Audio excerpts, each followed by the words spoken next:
अगला नियम देखो, दूसरा नियम युग्मकों की शुद्धता का नियम या law of purity of gametes. इसी के दो नाम और हैं, पृथक्करण का नियम या विसंयोजन का नियम भी कहते हैं। वैसे इसके तीन नाम हैं, युग्मकों की शुद्धता का नियम या पृथक्करण का नियम या विसंयोजन का नियम। देखो कैसे, यह जो नियम है ये भी एक संकर संकरण के परिणामों पर आधारित है। जैसे कि प्रभाविता का नियम बताया था, वो भी एक संकर संकरण पर आधारित था, और ये भी किस पर है, एक संकर संकरण के परिणामों पर आधारित है।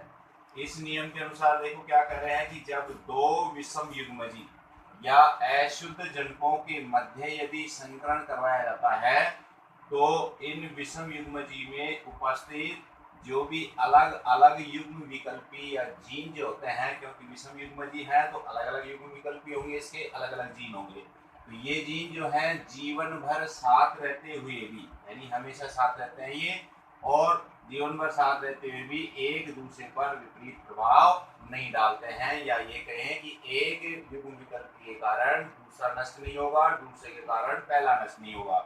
जैसे यहाँ देखो, ये विषम युग्मजी अशुद्ध लंबा जो पौधा लिया है, तो यहाँ पर ये जीन अलग है, ये जीन अलग है, ये युग्म दोनों युग्म अलग अलग है, तो ये जीवन भर साथ रहेंगे और साथ रहते हुए भी ये एक दूसरे के ऊपर विपरीत प्रभाव नहीं डालेंगे, अर्थात ये बड़ा टी जो है इसको नष्ट नहीं करेगा, और ये छोटा टी का जो युग्म विकल्पी है इसको नष्ट नहीं करेगा, तो जीवन भर ये साथ रहते हैं।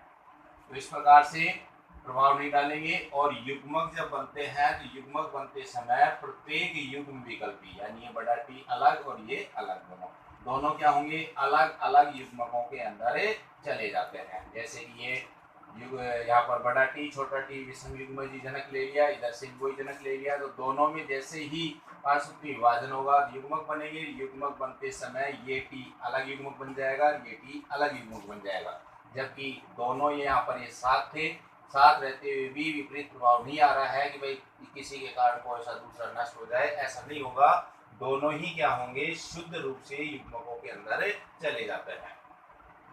इसीलिए इसको एक नाम दे दिया है पृथक्करण या विसंयोजन का नियम। क्योंकि पृथक्करण का मतलब होता है अलग अलग होना, विसंयोजन का मतलब भी है अलग अलग होना। तो यहाँ देखो ये दोनों साथ थे, यहाँ दोनों क्या हो गए, अलग अलग हो गए हैं, इसलिए इसको क्या नाम दे दिया, पृथक्करण या विसंयोजन का नियम। अब यहाँ प्रत्येक युग्मक में क्या हो रहा है कि एक लक्षण के लिए एक युग्म विकल्पी पाया जाता है। जैसे ये युग्मक बन रहा है तो ये बड़ा टी आया है, तो ये एक लक्षण के लिए है, जहाँ पर लंबेपन के लक्षण को बताएगा ये, और ये बौनेपन को बताएगा। तो इस प्रकार से एक लक्षण के लिए एक युग्म इसमें पाया जाता है, और इसीलिए इसको क्या कहा गया है, युग्मकों की शुद्धता का नियम। क्योंकि ये अकेला है तो शुद्ध है, जबकि ये दोनों अलग अलग एक साथ थे इसलिए ये अशुद्ध था, जबकि यहाँ ये दोनों क्या हो गए हैं, अलग अलग हो गए हैं, इसलिए शुद्ध रूप में हो गए हैं, इसीलिए इसको युग्मकों की शुद्धता का नियम भी कहते हैं। अब इसको देखो आरेख से समझते हैं उदाहरण से। जैसे सभी युग्मजी लंबे पौधे पर लेते हैं, इसी प्रकार से सभी युग्मजी बौना पौधा लेते हैं, दोनों में संकरण यदि करवाते हैं तो इसमें F1 पीढ़ी के अंदर सभी पौधे जो अपने को कैसे प्राप्त होंगे, विषम युग्मजी या अशुद्ध लंबे पौधे प्राप्त होते हैं। क्योंकि अभी आपको बताया था प्रभाविता वाले नियम में, उसमें यही संकरण था, यही उदाहरण लिया था, तो उसके अंदर सभी पौधे कैसे मिल रहे थे, अशुद्ध या विषम युग्मजी लंबे पौधे। अब अपने नियम के अनुसार क्या करना है, दो विषम युग्मजी जनक लेने हैं, तो इनमें से कोई दो ले लो। जैसे ये ले लिए दोनों, बड़ा टी छोटा टी, बड़ा टी छोटा टी, जिसका बड़े का नाम आएगा लंबा, प्रभावी लक्षण है तो इसी का नाम रहेगा, और दोनों अलग अलग हैं इसलिए इसको विषम युग्मजी या अशुद्ध कह सकते हैं। तो ये दो विषम युग्मजी जनक ले लिए।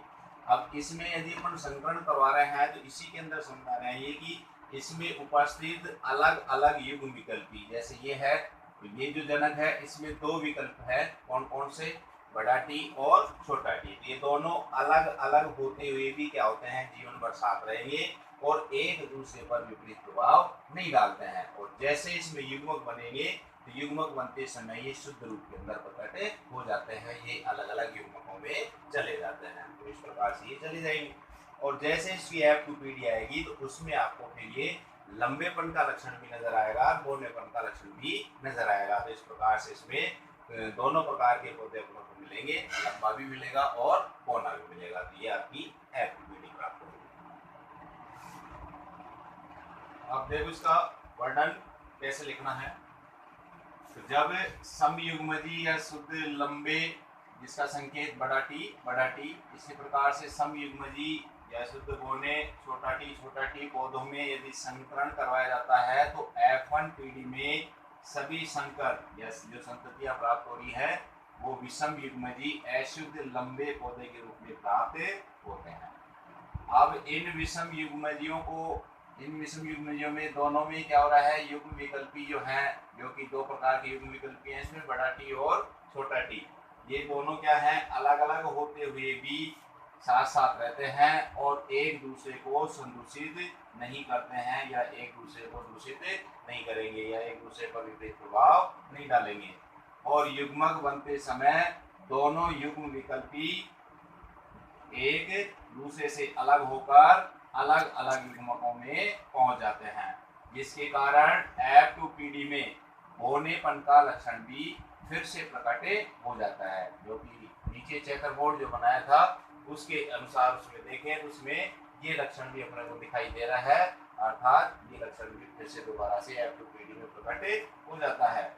F2PD का लक्षण प्ररूप का अनुपात यदि देखें तो उसमें 3 लंबे पौधे प्राप्त होते हैं और 1 बोना, इसका अनुपात है 3:1।